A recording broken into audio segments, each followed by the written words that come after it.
So hi, welcome back once again my respected friends. तो कैसे हैं आप लोग? I hope you all are doing well. तो जो नए व्यूअर और सब्सक्राइबर हैं उनके साथ मैं अपना परिचय कर लेता हूं।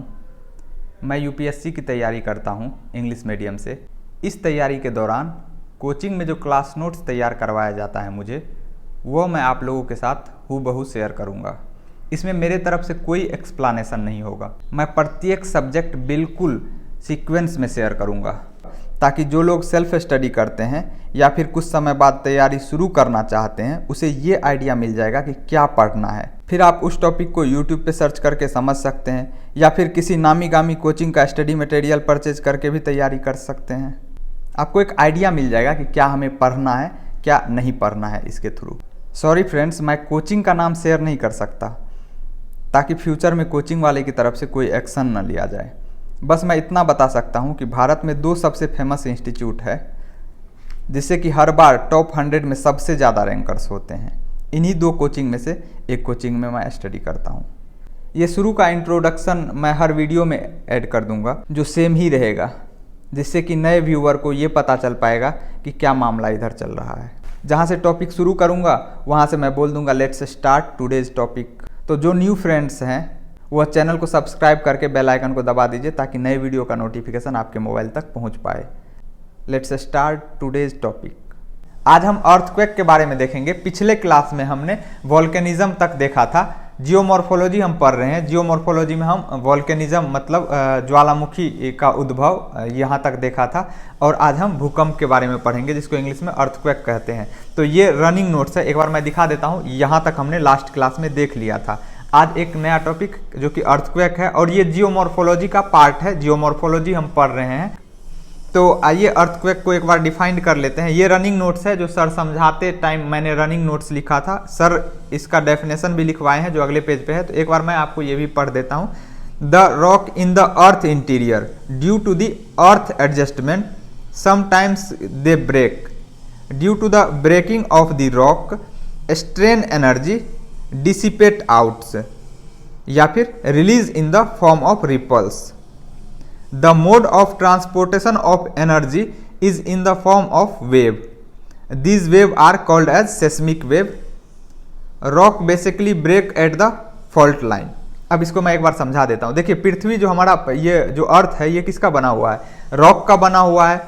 अब कोई कहेगा रॉक, फिर मिट्टी कहाँ से आया? वो तो डिसइंटीग्रेशन ऑफ रॉक है। बहुत लंबे समय तक ये रॉक के टूटने से, फूटने से जो धीरे धीरे वो छोटे छोटे कण में परिवर्तित होता गया, उसी को हम क्या कहते हैं? मिट्टी कहते हैं। लेकिन अर्थ के इंटीरियर में तो रॉक ही है ना। उसी रॉक के टूटने के कारण, जैसे अर्थ अपने एक्सिस पे घूमता है, लगभग में इक्वेटर के आसपास वेलोसिटी कितना होता है? 1700 किलोमीटर पर आवर स्पीड होता है। इसका जो स्पीड होता है कहाँ पे? इक्वेटर के लगभग में।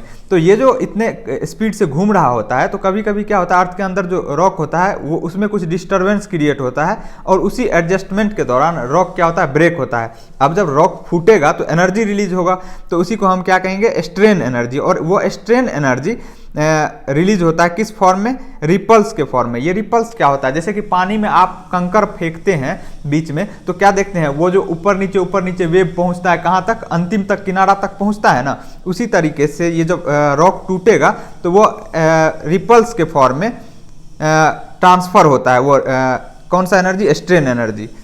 और वही सरफेस तक पहुंचता है, जिसको हम भूकंप कहते हैं। और ये जो यहाँ पे लिखा हुआ है, the mode of transportation of energy is in the form of wave.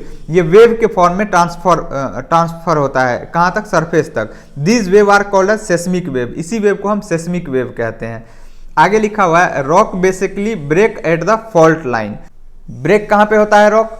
Generally ये फॉल्ट लाइन जहाँ पे होता है, मतलब जहाँ पे धरती फटी हुई रहती है, जहाँ फटती है वहाँ पे ये भूकंप ज़्यादा होता है। ठीक, यहाँ पे लिखा हुआ, अर्थ इज नॉट स्टैंडिंग काम, it is moving, that is rotating very fast, approx 1700 kilometre per hour. आइए अगले पेज पे बढ़ते हैं, और सर ने क्या लिखाया, डिक्टेट करवाए हैं, वो भी मैं आपको दिखाता हूँ। ये इंपॉर्टेंट पॉइंट है जो आपको ध्यान रखना है। Earthquake not created the fault line, it is the fault line where the earthquake take place. कह रहा है कि अर्थक्वेक के कारण फॉल्ट लाइन क्रिएट नहीं होता है, अर्थक्वेक के कारण धरती नहीं फटती है। जहां धरती फटी होती है ना वहां पे अर्थक्वेक ज्यादा होता है। जैसे फॉल्ट लाइन क्या होता है, एक बार मैं आपको पीछे वाले पेज पे ले जाना चाहता हूं। यहाँ पे हमने आपको बताया था फॉल्ट लाइन। देखिए यहाँ पे मैंने ओरोजेनी फोर्स डिस्कस किया था पिछले क्लास में। तो मैंने बताया था दो तरह के ओरोजेनी फोर्स होते हैं, force acting towards the centre leads to the formation of folding and force acting away from the centre leads to the formation of faulting. ये फोल्डिंग मतलब इसके कारण माउंटेन बनता है, फोल्ड माउंटेन। जैसे कि एग्जांपल में फोल्ड माउंटेन का ये सभी एग्जांपल है। फोल्ड माउंटेन है नॉर्थ अमेरिका का रॉकीज माउंटेन, साउथ अमेरिका का एंडीज, यूरोप का आल्प्स, इंडिया का हिमालय, ये सभी क्या है फोल्ड माउंटेन है। ये जब orogeny forces towards the centre लगता है तो जैसे इस डायरेक्शन में लगेगा, ऐसे लगेगा तो क्या होता है जमीन ऐसे ऊपर उठ जाता है, तो उसी के कारण क्या बनता है माउंटेन बनता है। लेकिन यही फोर्स अगर अवे फ्रॉम द सेंटर लगेगा ना, खिंचाव होगा, तो क्या होता है धरती फटती है, उसी को हम फॉल्ट लाइन कहते हैं। जैसे यहाँ पे देखिए ना फॉल्ट लाइन के बारे में पिछले क्लास में समझाया था। तो हालांकि यहाँ पे फॉल्ट लाइन समझाना मकसद नहीं है, आपको ये पता होना चाहिए कि धरती जो फटती है वो भूकंप के कारण नहीं बल्कि भूकंप उस क्षेत्र में ज़्यादा होता है जहाँ धरती फटी होती है। जैसे सैन एंड्रियास, सैन फ्रांसिस्को जो है दुनिया का सबसे ज़्यादा भूकंप आने वाला क्षेत्र है जो कि अमेरिका में है। वहाँ पे धरती, ये शहर कहाँ बसा हुआ है फॉल्ट लाइन पे बसा हुआ है, मतलब धरती यहाँ पे फटी हुई है। तो आप कहेंगे फटी हुई है तो बहुत ज़्यादा गहरा तक नहीं, ऊपर से भले आपको थोड़ा बहुत मिट्टी दिखे, थोड़ा सा महसूस होगा, आप नेट पे भी सर्च करेंगे तो आपको दिख जाएगा धरती यहाँ पे फॉल्ट लाइन है, इसीलिए इस क्षेत्र में ज़्यादा भूकंप आता है। ठीक है, चलिए आगे बढ़ते हैं। आपको पॉइंट क्या याद रखना है, पॉइंट ये याद रखना है कि जहां फॉल्ट लाइन होता है उस क्षेत्र में भूकंप ज्यादा आता है, न कि भूकंप के कारण फॉल्ट लाइन क्रिएट होता है। ठीक, फॉल्ट लाइन भूकंप के कारण क्रिएट नहीं होता है, क्या होता है भूकंप उस क्षेत्र में ज्यादा आता है जहां फॉल्ट लाइन पहले से ही हो। अब अर्थक्वेक का डिक्टेशन सर के द्वारा जो करवाया गया वो देखिए, the phenomena of the releasing of seismic wave due to the breaking of rocks inside the earth at the fault line is called as earthquake। ये सर का डिक्टेशन है और ये मैंने पहले ही आपको समझा रखा है। अगला क्या है, इससे रिलेटेड कुछ टर्म है, आइए इस टर्म को देखते हैं।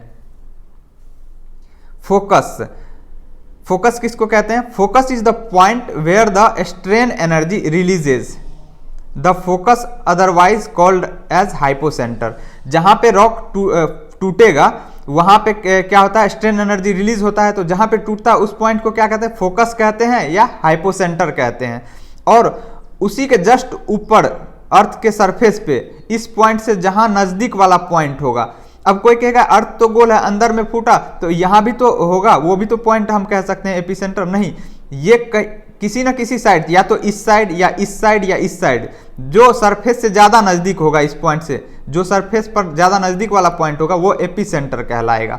तो यहां से ये नजदीक होगा तो ये एपिसेंटर कहलाएगा, सरफेस पे इसके जस्ट ऊपर एपिसेंटर। ठीक है, एपिसेंटर का डेफिनेशन लिखा हुआ है, point vertically ahead of the focus on the surface of the earth is called as epicentre. अगला क्या है, more destruction happened around the epicentre. Epicentre के अराउंड ज्यादा डिस्ट्रक्शन होता है, ऐसा क्यों? अब देखिए यहाँ पे जो वेव क्रिएट होगा तो वो पहले यहाँ पे पहुंचेगा, इधर भी वेव जाएगा, ऐसा नहीं कि सीधे जाता, इधर भी जाएगा, पर ये पॉइंट ज्यादा नजदीक है ना इसके कंपैरिजन में, तो यहाँ पहुंचेगा, तो यहाँ पे ज्यादा इंटेंसिटी होने के कारण यहाँ पे डिस्ट्रक्शन इसके आसपास ज्यादा होता है। अब सेस्मिक वेव के टाइप यहाँ पे डिस्कस किया गया है, जो एनर्जी रिलीज होता है ब्रेक होने के बाद रॉक को, तो उसको हम क्या कहते हैं सेस्मिक वेव के फॉर्म में रिलीज होता है। अब सेस्मिक वेव कितने तरह के होते हैं वो देखिए, सेस्मिक वेव दो तरह के, बॉडी वेव और सरफेस वेव। सेस्मिक वेव कहाँ रिलीज होता है, जहां पे रॉक टूटेगा, टूटने के बाद, है ना। तो कितने तरह के होते हैं सेस्मिक वेव, दो तरह के, बॉडी वेव और सरफेस वेव। बॉडी वेव किसको कहते हैं, waves which are moving into the body of the earth, उसको कहते हैं बॉडी वेव। और सरफेस वेव किसको कहते हैं, some of the body wave when reaches on the surface due to its high intensity they get modified into the other wave which is called as surface wave. Now this wave travel along the surface. अब क्या कह रहा है इसमें कि जो एक तो होगा कि जहां पे क्रिएट होगा यहाँ पे सेस्मिक वेव, वो अंदर ही अंदर सरफेस तक पहुंचेगा, इधर भी जाएगा, इधर भी जाएगा, इधर भी जाएगा, इसको बॉडी वेव कहते हैं। एक वेव होगा जो अर्थ सरफेस तक पहुंच जाएगा, फिर इंटेंसिटी ज्यादा होने के कारण यही वेव किसमें, सरफेस वेव में कन्वर्ट हो जाता है, जो अर्थ के सरफेस के अलोंग चलने लगता है। ठीक है, तो यहां तक देख लिया आपने। आगे बॉडी वेव को दो पार्ट में बांटा गया है, एक है प्राइमरी वेव और दूसरा है सेकेंडरी वेव। प्राइमरी वेव को पी वेव कहते हैं और सेकेंडरी वेव को एस वेव कहते हैं।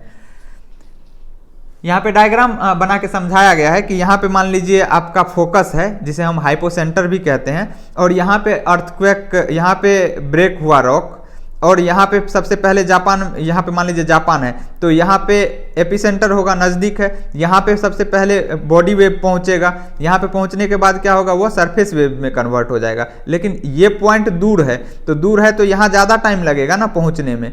तो यहीं पे मान लीजिए 10 बजे भूकंप आया, तो यहाँ पे 10 बजे एहसास हुआ झटका, यहाँ पे 10:05 पे, 10:10 में ऐसे एहसास होगा। जैसे प्राइमरी वेव, पी वेव और एस वेव कहते हैं, प्राइमरी वेव और सेकेंडरी वेव। जो पहली बार में पहुंचेगा उसको प्राइमरी वेव कहते हैं, और दूसरी बार में जो पहुंचेगा उसको सेकेंडरी वेव कहते हैं। पहले झटका महसूस हुआ, कुछ देर बाद फिर से थोड़ा सा झटका महसूस होता है, इसी तरीके से कुछ देर बाद हमें एहसास होता रहता है। ठीक है, तो ये डायग्राम है, और ये सिस्मोग्राफ है कि कैसे भूकंप मापा जाता है। एक स्केल लगा होता है और यहाँ पे आपको ये स्केल इससे जुड़ा होता है। जैसे भूकंप आने के बाद ये स्ट्रिंग से जुड़ा होता है, स्प्रिंग से, तो ये क्या होगा, ऊपर नीचे होगा, तो वही स्केल मेजर करता है, यहाँ पे ग्राफ बन जाता है, वहीं से हम मापते हैं कि कितना तगड़ा भूकंप आया है। चलिए अगले पेज पे बढ़ते हैं। ये भूकंप के बारे में हम देख रहे हैं, और डिक्टेशन पार्ट अगर आप नोट्स बना रहे हैं तो इसमें जितने टर्म लिखाए गए हैं उतना कम से कम आपका क्रिस्टल क्लियर होना चाहिए। चाहे तो यहाँ से हो रहा है तो यहाँ से, नहीं तो आप इन टर्मों को यूट्यूब से या सोशल मीडिया का हेल्प लेके और भी समझ सकते हैं, पर डिक्टेशन पार्ट इतना सफिशियंट है। चलिए आगे देखते हैं characteristics of P wave and S wave. P wave और एस वेव का हम कैरेक्टरिस्टिक देखेंगे। तो पी वेव और एस वेव क्या है, बॉडी वेव है, तो हम बॉडी वेव का कैरेक्टरिस्टिक देख रहे हैं। पी वेव में पहला पॉइंट क्या है, P wave are called as primary wave having average velocity 7 kilometre per second. इसे हम प्राइमरी वेव कहते हैं, और इसका वेलोसिटी कितना होता है, 7 kilometre per second. They are similar to that of sound wave, sound wave के सिमिलर होता है ये। Their direction of movement is parallel to the wave. इसमें जो वेव पार्टिकल होगा उसका मूवमेंट कैसा होगा, वेव के मूवमेंट के पैरेलल होगा। मतलब अगर वेव इधर जा रहा है तो पार्टिकल भी इधर ही जाएगा, है ना। इस डायरेक्शन में अगर वेव जा रहा है ऐसे सरफेस के लॉन्ग, तो पार्टिकल भी ऐसे ऐसे ही मूव करेगा। ठीक है, अगला है pass through all the medium. ये सभी मीडियम से पास होता है, गैस से भी, सॉलिड से भी, लिक्विड से भी। More the density of the medium more the velocity. जितना डेंसिटी ज्यादा होगा वेलोसिटी उतना ही ज्यादा होगा। कहने का मतलब सॉलिड मीडियम में वो वेव, उस वेव का वेलोसिटी ज्यादा होगा, उससे कम लिक्विड मीडियम में, उससे कम गैस मीडियम में। It creates compression and refraction. ये कंप्रेशन और रिफ्रैक्शन क्रिएट करता है ना। कंप्रेशन मतलब सिकुड़न और रिफ्रैक्शन मतलब फैलाव, क्योंकि ऐसे ऐसे चलता है ना ये वेव। अगला है एस वेव। एस वेव का कैरेक्टरिस्टिक देखिए। S wave are secondary wave having low velocity. ये सेकेंडरी वेव होता है, वेलोसिटी क्या होता है इसका, लो होता है, of around 3.5 kilometre per second. लगभग में 3.5 किलोमीटर पर सेकेंड के लगभग में इसका वेलोसिटी होता है। These wave are similar to that of light wave. ये लाइट वेव के सिमिलर होता है। S wave can move perpendicular creating crust and trough. ये परपेंडिकुलर मूव करता है, जैसे कि अभी आपने देखा पी वेव कैसे मूव करता है, पैरेलल टू दी वेव। यहाँ पे पी वेव है ना, P wave parallel to the wave. लेकिन यहाँ पे क्या है, S wave can move perpendicular creating crust and trough. इसको क्रस्ट कहते हैं, जैसे ये मूव कर रहा है ये वेव, तो इसको क्रस्ट बोलेंगे ऊपर वाले को, और नीचे वाले को ट्रफ बोलते हैं। ठीक है, तो ये ज्यादा डिस्ट्रक्टिव होता है। अगर पी वेव और एस वेव में देखें, इन दोनों वेव में कौन ज्यादा डिस्ट्रक्टिव होता है, तो एस वेव ज्यादा डिस्ट्रक्टिव होता है पी वेव से, क्योंकि इसमें जो वेव होता है वो कैसे ऐसे ऐसे ऊपर नीचे ऐसे ऐसे मूव करता है। तो यहाँ पे अगर कोई बिल्डिंग आ जाए, मान लीजिए यहाँ पे बिल्डिंग है, ये ऊपर हुआ नीचे हुआ, तो बिल्डिंग क्या हो जाएगा, उस पर ज़्यादा डिस्ट्रक्शन होगा। तो पी वेव का, हालांकि वेलोसिटी तो ज़्यादा पी वेव का होता है, पर डिस्ट्रक्टिव ज़्यादा एस वेव होता है। इन दोनों में कंपेयर करें तब, लेकिन अगर इन तीनों में कंपेयर करें, पी वेव, एस वेव और सरफेस वेव में, तो इन तीनों में सबसे ज़्यादा डिस्ट्रक्टिव सरफेस वेव होता है। ठीक है, अब सरफेस वेव देख रहे हैं। सरफेस वेव क्रिएटिंग डिस्ट्रक्शन, ये डिस्ट्रक्शन क्रिएट करता है, मतलब तबाही, टूट फूट होता है, बिल्डिंग गिरता है ना। तो सरफेस वेव डिस्ट्रक्टिव, मतलब सरफेस वेव अभी आपने समझा ना, जब वही वेव सरफेस पे पहुंच जाता है और सरफेस के अलोंग चलने लगता है। ठीक है, तो ये दो तरह का होता है सरफेस वेव, एक को आर वेव कहते हैं, दूसरे को क्यू वेव कहते हैं। अब आर वेव में क्या लिखा हुआ है, डिस्कवर्ड बाय ग्रेट मैथमेटिशियन रिलीग, रिलीग के द्वारा ये आर वेव खोज किया गया था। Travel in crust and trough form, crust is distracting note trough.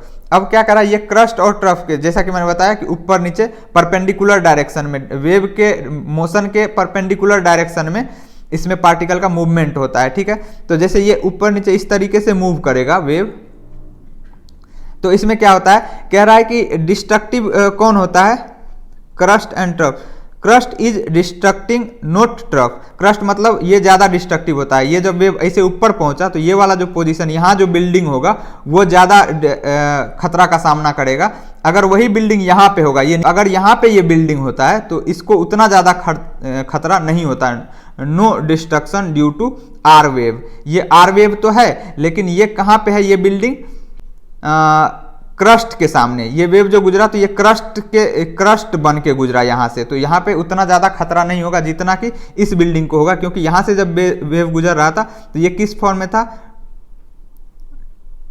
Crust के फॉर्म में, सॉरी ये क्रस्ट के फॉर्म में है, ये ट्रफ के फॉर्म में है। ये नीचे वाला पॉइंट जो होगा, अगर इस फॉर्म में वेव गुजर रहा है यहाँ से, तो यहाँ उतना खतरा नहीं होगा जितना कि यहाँ पे होगा, क्योंकि यहाँ क्रस्ट बन रहा है, ऊपर ऐसे वेव ऊपर से जा रहा है, यहाँ पे मैक्सिमम पॉइंट, ये मिनिमम पॉइंट। ठीक है, अब क्यू वेव है। क्यू वेव में क्या है, shaking horizontally, highly destructive and faster than R wave. ये क्या कैसे शेक करता है, इसमें हॉरिजेंटली, हॉरिजेंटल डायरेक्शन में शेक होता है। ठीक है, एंड ये जो है आर वेव से ज्यादा डिस्ट्रक्टिव होता है, यहाँ पे highly destructive and faster than R wave, ये आर वेव से ज्यादा डिस्ट्रक्टिव भी होता है और फास्टर भी होता है। Also known as love wave, Q wave को लव वेव भी कहा जाता है, ये भी आपको ध्यान रखना है। Discovered by AEH, A love, ये नाम है, मैथमेटिशियन है, ए लव मैथमेटिशियन, जिन्होंने क्यू वेव का खोज किया। ठीक है, यहां तक हमने देख लिया। आइए अगले पेज पे देखिए, मैं एडिट नहीं करूंगा, इसलिए थोड़ी बहुत अगर मैं रुक के या कोई टर्म मिस्टेक हो जाता है तो मैं उसे फिर से बोलता हूं, तो ये उम्मीद मत कीजिएगा आप मेरे से कि मैं एडिट करके और कुछ म्यूजिक टाइप से लगा के हाय हेलो करके इसको अपलोड करूंगा, उतना नहीं हो पाएगा मेरे से, क्योंकि मुझे भी यार पढ़ना होता है, तो इसके लिए माफ़ी चाहता हूँ। अगर कहीं मिस्टेक होता है बीच में तो मैं अब फिर से उन्हें रिपीट करके बोल देता हूँ, बोलने में अगर कहीं मिस्टेक हो जाता है। ठीक है, आइए अगले पेज पे। अब मैग्नीट्यूड, मैग्नीट्यूड जो हम मापते हैं उसको किस पे मापते हैं, रिश्टर स्केल पे, 0 से 10 के बीच में उस पर लिखा हुआ होता है। इंटेंसिटी मापते हैं मर्केली स्केल से, 1 से 12 तक उस पर मेजर लिखा हुआ रहता है। वही डायग्राम बनाया गया, जैसे 0 से 1, 1 से 2, तो जैसे 1 से 2 के बीच में कितने का गैप होता है, जैसे यहाँ 1000 है तो यहाँ 10,000 होगा, फिर यहाँ 10,000 है तो यहाँ 1 0 बढ़ा दीजिए, तो इतने पार्ट में ये बटा होता है, इस पे हम मेजर करते हैं। तो किस तरीके से मेजर करते हैं, आपको उस पर ज़्यादा एक्सपेरिमेंट नहीं करना है। इंटेंसिटी नापने के लिए हम मर्केली स्केल का यूज़ करते हैं, और इंडिया में मर्केली स्केल को हम मॉडिफाइड मर्केली स्केल कहते हैं। अगला देखिए, मैग्नीट्यूड होता क्या है, जो अर्थक्वेक में मैग्नीट्यूड होता है वो क्या होता है, magnitude the amount of strain energy released at the focus is called as magnitude of earthquake. जहाँ पे स्ट्रेन एनर्जी, रॉक के ब्रेक होने से स्ट्रेन एनर्जी रिलीज होता है, तो उस स्ट्रेन एनर्जी के अमाउंट को हम क्या कहते हैं, मैग्नीट्यूड कहते हैं। ठीक है, इंटेंसिटी क्या होता है, the amount of destruction due to the energy released is called intensity of earthquake. आगे देखते हैं क्या है, the effect of earthquake. Earthquake का असर। पहला, it leads to loss of life and property. Earthquake आने से भूकंप तगड़ा होता है तो क्या होता है, जान माल की क्षति होती है, मकान वकान गिर जाता है ना। दूसरा, destruct the communication line destruct होता है। इट कैन ट्रिगर सुनामी, इससे क्या होता है, सुनामी भी आता है। सुनामी कैसे आता है वो हम देखेंगे अभी आगे, अर्थक्वेक सुनामी को कैसे ट्रिगर करता है। यहाँ पे घेरा हुआ क्यों है पता है, मेरे को लगा कि कहीं मैं ट्रिगर का स्पेलिंग गलत लिख रहा हूँ, तो एक हाथ में पेंसिल होता है, अगर कुछ कहीं भी डाउट होता है ना तो मैं एक या तो पेंसिल से लिख लेता हूँ या उसे तुरंत सर्किल कर देता हूँ, ताकि बाद में मैं उसको हेल्प लेकर के या तो टीचर से पूछ के या गूगल का हेल्प लेकर के चेक कर पाऊँ। तो ये है सुनामी। इट इंड्यूस एवलांचेस क्या होता है, जो sliding of snow from the mountain along the slope is called avalanches. बहुत बड़ी मात्रा में जब स्नो व बर्फ जो होता है ना, जब पहाड़ से नीचे की तरफ फिसलता है ना, तो अपने साथ जो भी जीव जंतु, पेड़ पौधे, मड, कीचड़, रॉकी मटेरियल सब कुछ को लेते हुए बहुत एकाएक से ऐसे लगेगा जैसे बहुत बड़ा बांध टूटा हो, उससे भी तगड़ा। मतलब उसके सामने अगर कुछ भी आए तो बिल्डिंग सिल्डिंग पूरे गांव शहर पूरा बर्बाद कर दे, इतना तगड़ा होता है वो। जैसे ऐसा लगेगा जैसे सुनामी टाइप से पानी नहीं फेंकाता है, उसी टाइप से इसमें भी होता है एवलांचेज में। आप देखेंगे एवलांचेज का यूट्यूब पे सर्च कीजिएगा तो कैसे उधर से स्नो का जो है फिसलना होता है हाई लेवल से नीचे की तरफ। लैंडस्लाइड, फ्लैश फ्लड्स, ये सभी अर्थक्वेक का इफेक्ट है। River path will be altered, river का पाथ अल्टर हो जाता है। Ecological imbalance. अगला है लिक्विफेक्शन क्या होता है ये सर ने समझाया, तो यहाँ देखिए मी लिखा हुआ है, मतलब ये मैंने खुद लिखा, सर जब समझा रहे थे। Whenever the earthquake wave passes through the hard rock, the hard and rigid rock loses their hardness.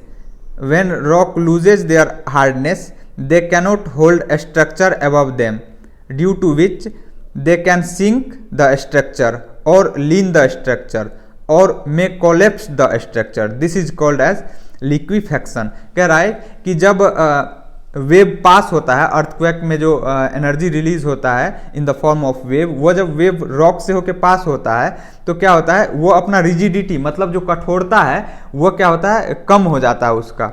और उसी रॉक पे अगर कोई बिल्डिंग बना हुआ हो, कोई स्ट्रक्चर बना हुआ हो, तो उसके वीक हो जाने के कारण, उस रिजिडिटी को खो देने के कारण उस बिल्डिंग के झुक जाने या गिर जाने का डर बना रहता है, या झुक जाता है या गिर जाता है।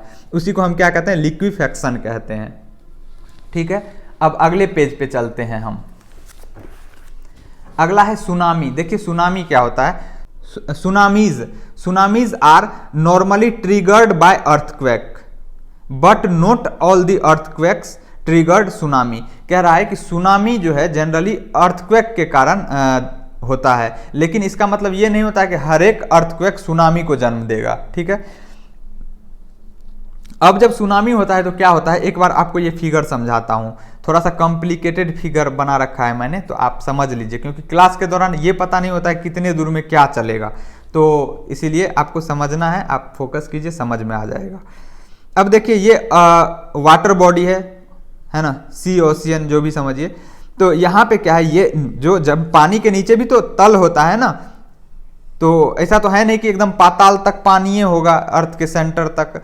तो ये जो पानी का जो नीचे प्लेट है इसका, इस पे अब देखिए यहाँ पे मान लीजिए फॉल्ट लाइन है, पहले से फॉल्ट लाइन है, यहाँ पे जो भूकंप होगा तो ये क्या होगा, ऊपर नीचे होगा ना ये प्लेट, और यहाँ पे ऊपर नीचे होगा तो यहाँ पूरा पानी ऊपर नीचे होगा, ऊपर नीचे, और यहाँ पे वैसा ही फील होगा ना जैसे कि हम समुद्र पानी में पत्थर मारते हैं, तो यहाँ पे वेव क्रिएट होगा। ये वेव क्या होता है, ट्रेवल करता है रिपल्स के फॉर्म में, ऊपर नीचे ऐसे जैसे वेव ट्रेवल करता है, पानी ट्रेवल करेगा इसे।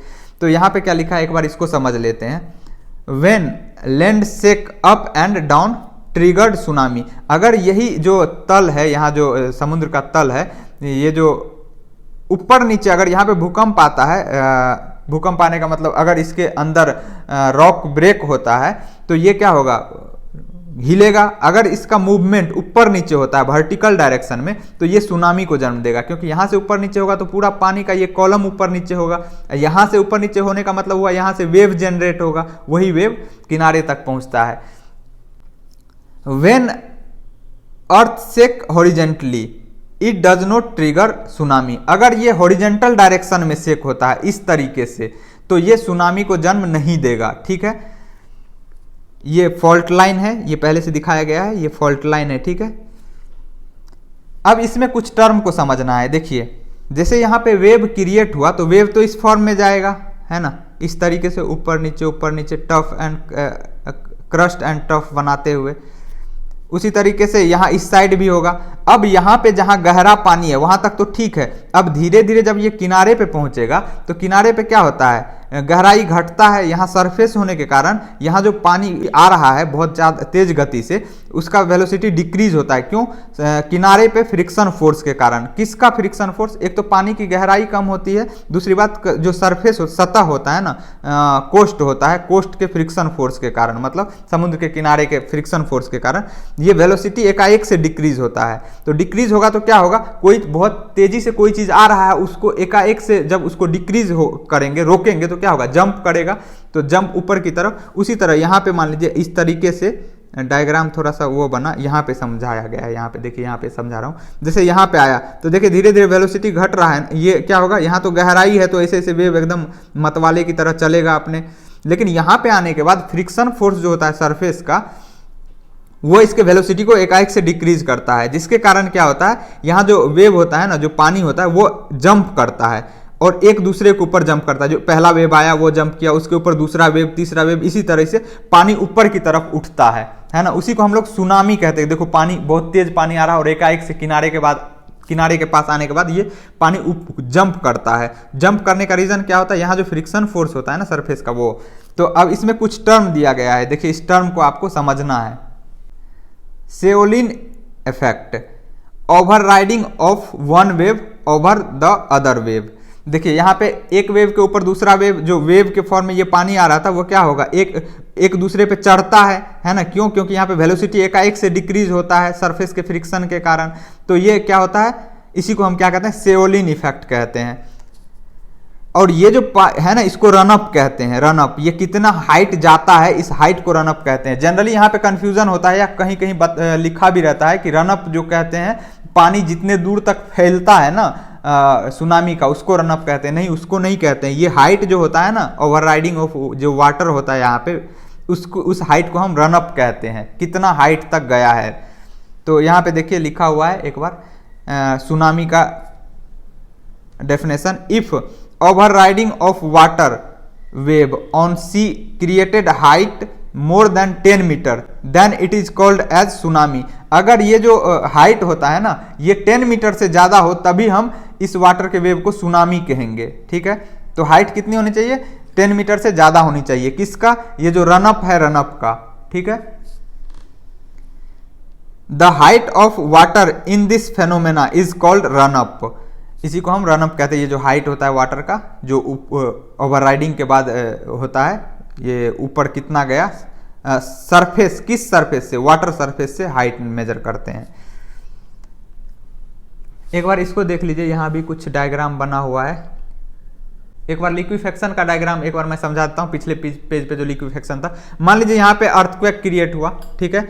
अर्थक्वेक के कारण क्या होगा, यहाँ पे वेव जनरेट होगा रिपल्स के फॉर्म में, सेस्मिक वेव क्रिएट होगा। और जब वेव ट्रेवल करेगा अर्थ सरफेस की तरफ, मान लीजिए यहाँ अर्थ सरफेस है, तो यहाँ पे क्या होगा, ये रॉक है, रॉक से ही तो होके, अंदर में तो रॉक ही होता है ना अर्थ सरफेस के अंदर। तो ये जब इस रॉक से पास करेगा, यहाँ पे मान लीजिए मकान बना हुआ है, ठीक है, तो मकान बना हुआ है, इस रॉक से पास होगा ये वेव, तो क्या होगा, रॉक जो अपना रिजिडिटी कम हो जाएगा, लूज हो जाएगा।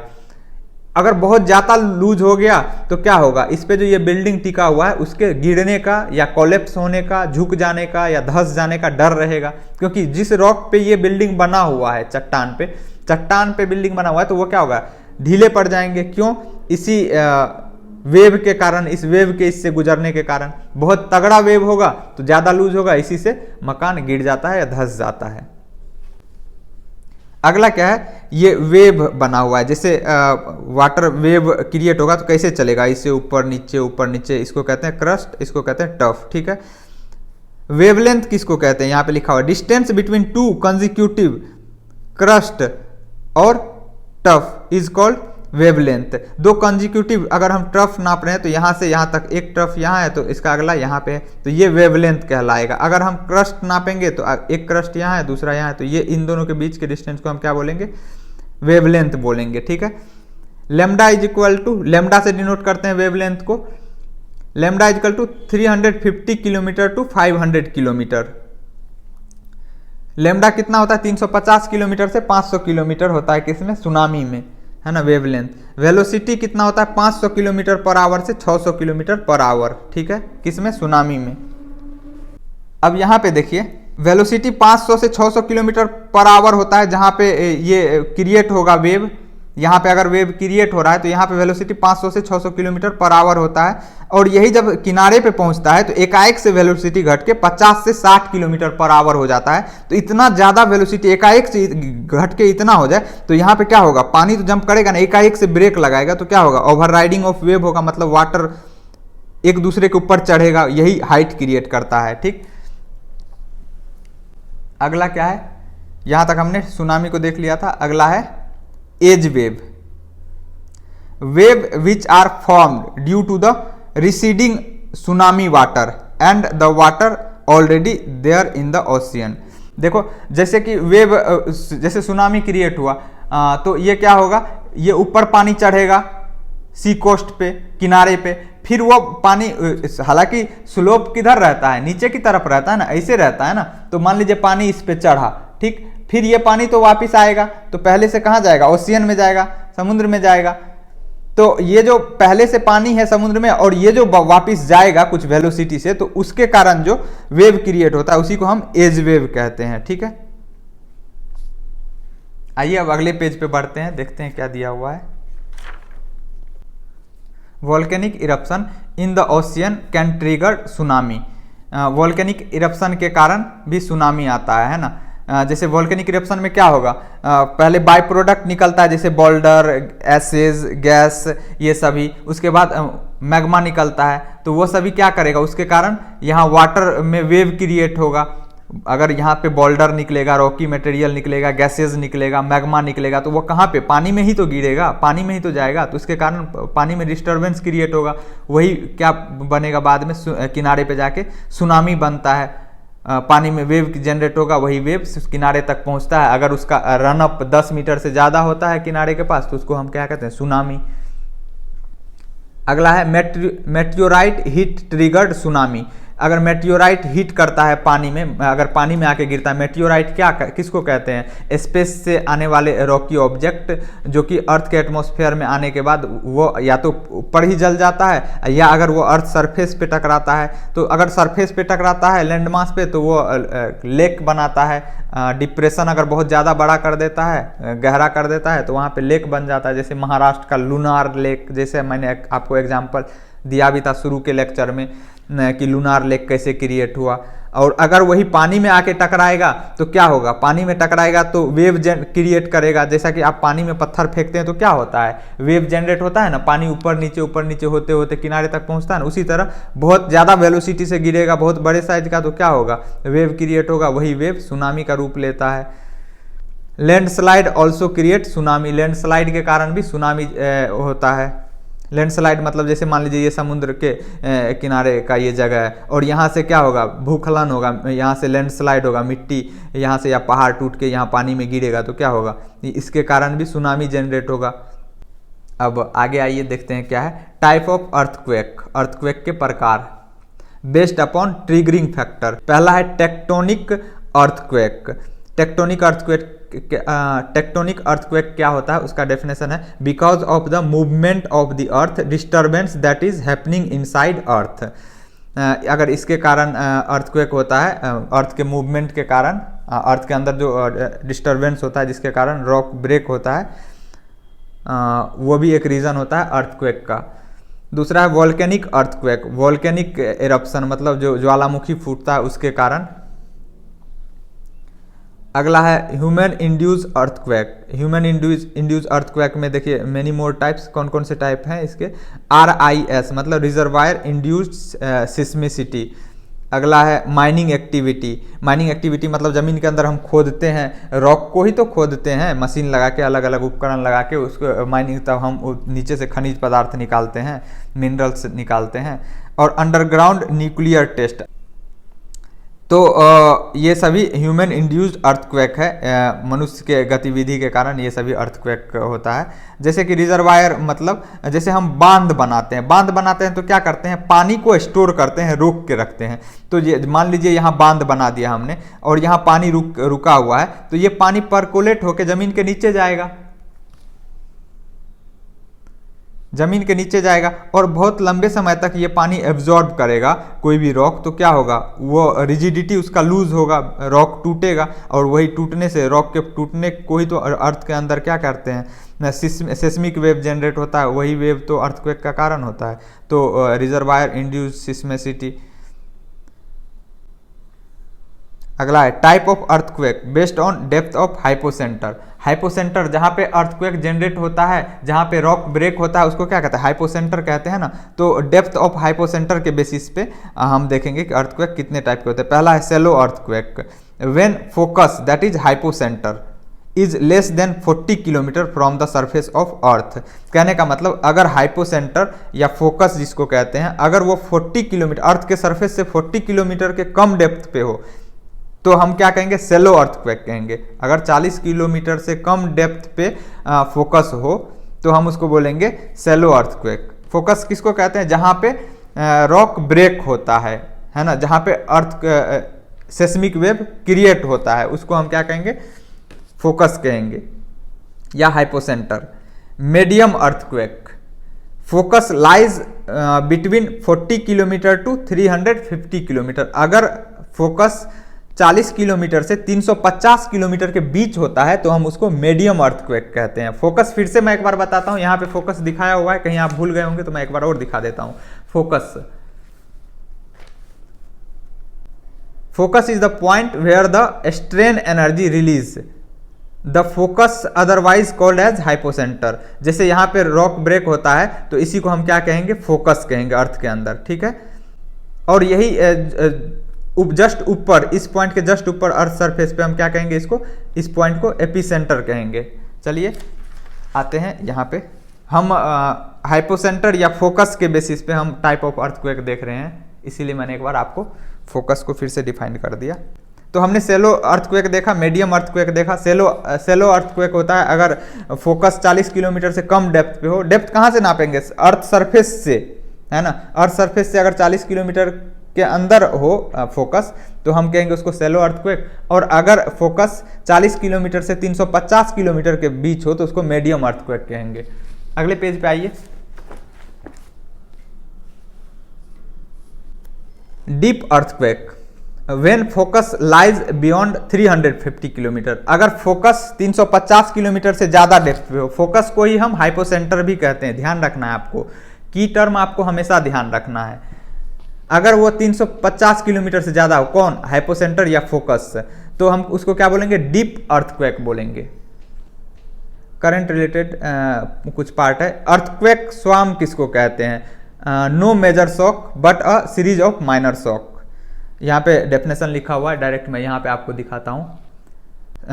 Earthquake swarm is similar to earthquake but there is no major shock. इसमें कोई तेज का झटका नहीं लगता है, but a series of minor shock, पर छोटे छोटे झटके लगते हैं बहुत सारे, within a short span of time, बहुत कम समय में। अब ये कम समय का मतलब 1 मिनट, 1 घंटा, 1 साल होगा, कितने दिन को हम कहेंगे short span of time. That short span of time may be 1 day और फिर 1 वीक या फिर 1 मंथ, है ना। तो इसको हम कहते हैं अर्थक्वेक स्वार्म, जिसमें कोई मेजर झटका नहीं होता लेकिन छोटे छोटे हल्के हल्के झटके बहुत सारे होते हैं। वही है जैसे पालघर महाराष्ट्र में अर्थक्वेक स्वार्म देखने को मिला, दिल्ली में देखने को मिला, पित्तौरगढ़ डिस्ट्रिक्ट ऑफ उत्तराखंड में, इन हिमाचल प्रदेश, इन 2016 में हिमाचल प्रदेश में अर्थक्वेक स्वार्म फील हुआ था, जिसमें 112 शॉक्स, माइनर शॉक्स, जिसमें 112 झटके आए थे अर्थक्वेक के, है ना। ये लिखा हुआ है कोई किसी भी बड़े झटके के बाद हमें कुछ कुछ देर पे सीरीज ऑफ माइनर शॉक देखने को मिलता है, छोटे छोटे झटके देखने को मिलते हैं, है ना। तो ये हमारा अर्थक्वेक के बारे में था। अर्थक्वेक के बारे में इतना ही है, और ये आगे से एक्सोजेनिक फोर्स स्टार्ट होता है। हम जियोमॉर्फोलॉजी पढ़ रहे हैं, तो जियोमॉर्फोलॉजी में हम क्या पढ़ते हैं, अर्थ सरफेस पे चेंजेस को पढ़ते हैं, अर्थ सरफेस पे चेंज का कारण पढ़ते हैं। तो हमने देखा कि जियोमॉर्फोलॉजी में हम जियोमॉर्फिक प्रोसेस के थ्रू अर्थ सरफेस पे चेंजेस होता है। और जियोमॉर्फिक प्रोसेस किसके कारण होता है, फोर्स, दो फोर्स इसके लिए रिस्पॉन्सिबल होता है, एक इंडोजेनिक फोर्सेस और दूसरा एक्सोजेनिक फोर्सेस। तो आज तक के लेक्चर में हमने जियोमॉर्फोलॉजी जहां से स्टार्ट किया था वहां से आज तक हमने इंडोजेनिक फोर्स देखा। अब हम देखेंगे आगे एक्सोजेनिक फोर्स। इंडोजेनिक फोर्स में हमने वोल्केनिक देखा, अर्थक्वेक देखा, और बहुत सारी चीज़ देखा, फॉल्ट लाइन देखा, माउंटेन कैसे क्रिएट होता है, वो सारी चीज़ें देखा। तो आज के लेक्चर में तो हमने केवल अर्थक्वेक देखा, भूकंप। तो भूकंप के बारे में इतना डिक्टेशन जरूरी है, इसमें हर एक टर्म आपको क्रिस्टल क्लियर होना चाहिए, एकदम कॉन्सेप्ट सहित समझ में आना चाहिए। इसको रटना जरूरी नहीं है, समझना जरूरी है। समझ लेंगे तो आप अपने से भी लैंग्वेज बना सकते हैं, लेकिन आपको याद भी रखना जरूरी है, चाहे आप रट के याद रखें या समझ के। अगले क्लास में हम एक्सोजेनिक फोर्स स्टार्ट करेंगे। इंडोजेनिक और एक्सोजेनिक दोनों जियोमॉर्फोलॉजी का ही पार्ट है। इंडोजेनिक फोर्स होता है जो अर्थ के अंदर से लगता है, जिसके कारण अर्थ सरफेस पे चेंजेस हमें देखने को मिलता है, और एक्सोजेनिक होता है जो अर्थ के बाहर से अर्थ सरफेस पे लगता है और उसके कारण जो हमें चेंजेस देखने को मिलता है। तो एक्सोजेनिक फोर्स हम अगले लेक्चर में देखेंगे। फिर मिलेंगे अगले लेक्चर में। अगर आप चैनल पे नए हैं तो चैनल को सब्सक्राइब कर लीजिए, और अपने क्लासमेट जो तैयारी करते हैं यूपीएससी या स्टेट पीसीएस के साथ, स्टेट पीसीएस का, उसके साथ भी आप चैनल शेयर कर सकते हैं। फिर मिलेंगे अगले वीडियो में, तब तक के लिए जय हिंद।